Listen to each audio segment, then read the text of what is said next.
2 ராஜாக்கள் புத்தகத்துல யார் இந்த இயேசு அப்படின்றது பார்க்கும்போது அவர் எலிஷாவை காட்டிலும் ரொம்ப வல்லமையுள்ள ஒரு தீர்க்கதரிசியா இருக்கிறார். 2 ராஜாக்கள்ல எலிஷாவுடைய தீர்க்க தரிசனங்களை பார்க்கும்போது அது தீர்க்க தரிசனம் முடிந்த பிறகு உண்மையாகவே அந்த ராஜ்யத்துக்கோ அந்த ராஜாவுக்கோ அந்த மக்களுக்கோ ஒரு பெரிய அற்புதமும் பிரேக் த்ரூ கிடைச்சது. ஆனா இன்றைக்கு அவரை காட்டிலும் பவர்ஃபுல் ப்ராஃபிட் நம்மோடு இருக்கும்போது இயேசு நமக்கு நல்ல பாதைகள், லாபமான பாதைகள், சந்தோஷமான பாதைகளை தான் நமக்கு வழிகாட்டுவார். ஹல்லேலூயா.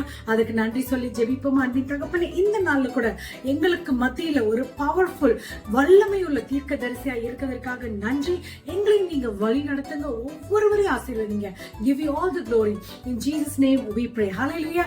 அவர் நம்மை ஒவ்வொரு நாளும் அழகாக வழி நடத்தி நம்ம செல்ல வேண்டிய பாதையிலே நம்மை நடத்துவார். நல்ல வல்லமையுள்ள தீர்க்கதரிசியான இயேசுவுக்கு நன்றி சொல்வோம். Have a blessed day. God bless you.